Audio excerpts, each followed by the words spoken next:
สู่มนุษย์พระองค์เลิศล้วนบริสุทธิ์สอนคนให้หลุดพ้นความทุกข์ทนพระองค์เลิศล้วนบริสุทธิ์สอนคนให้หลุดพ้นความทุกข์ทน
ให้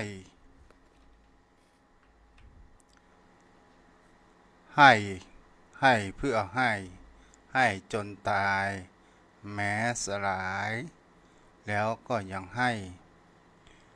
ณมัตถุรัตนตยัสสะขอกราบนอบน้อมบันตานอบน้อมแต่องค์พระรัตนตรัยหลักธรรมคำสอนของพระพุทธองค์และพระสงฆ์สาวกของพระพุทธองค์โดยเสียงกล่าวของข้าพเจ้าด้วยความนอบน้อมสักการะบูชาและขอถวายความเคารพนอบน้อมไหวสามายังครูบาอาจารย์พระเถรานุเถระพระภิกษุสงฆ์สามเณรพระสังฆาธิการสงฆ์สมณศักดิ์บัณฑิตนักปราชญ์ท่านผู้มีความรู้ทุกรูปทุกตนทุกองค์มาด้วยความเคารพและขอเจริญสุขสวัสดีมายังป่อออกไม่ออกศรัทธาอันมีป่อมอนแม่มอนป่ออุ้ยแม่อุ้ยพี่ป้าน้าอาท่านผู้ฟังผู้มีบุญทุกท่านที่ติดตามรับฟังธรรมะยามบ่ายทางสถานีวิทยุพระพุทธศาสนาและจริยธรรมจังหวัดเชียงใหม่96เมกะเฮิรตซ์โดยการส่งลิงก์สัญญาณไปณอาคารสุเทพสุพรมครุประชา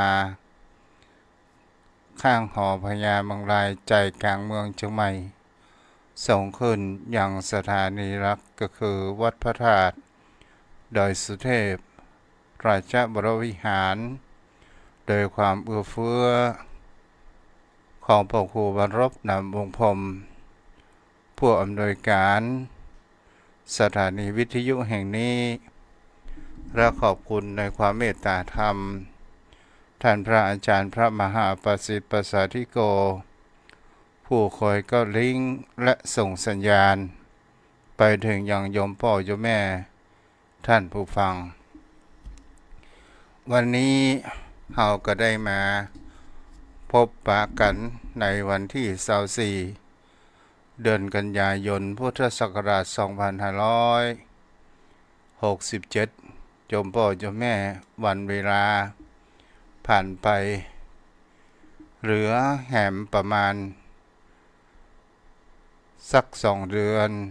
3 เดือนก็จะสิ้นปีแหมแล้วและในปีนี้ก็เกิดเหตุการณ์แห่งทุกพิกเกิดแห่งการอุทกภัยมากมายเกิดขึ้นเป็นสิ่งที่ผู้คนเหล่านั้นบ่สามารถที่จะเอาชนะธรรมชาติกฎเกณฑ์ของธรรมชาตินั้นได้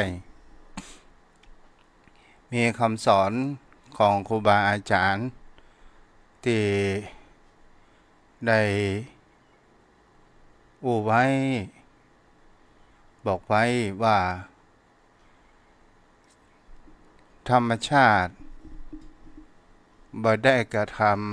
ำใดๆทั้งสิ้นกับหมู่เฮาธรรมชาติก็เป็นไปอย่างนั้น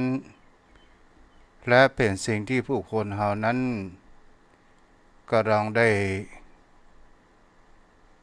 พิจารณาและสังเกตพิจารณาไปเนาะโยมพ่อโยมแม่ท่านผู้ฟังวันนี้ก็เป็นสิ่งที่เฮาก็ได้มาอู้จาปากันใน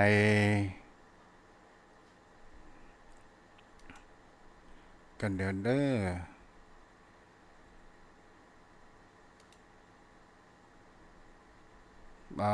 Facebook เนาะ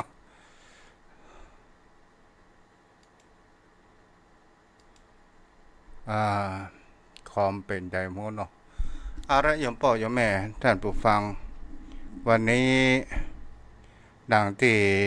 เราได้อู้จากันมาว่าเพศภัยต่างๆนานาสิ่งเหล่านี้เป็นสิ่งที่ผู้คนเหล่านั้นบ่สามารถที่จะหลีกเลี่ยงแห่งความเป็นธรรมชาตินี้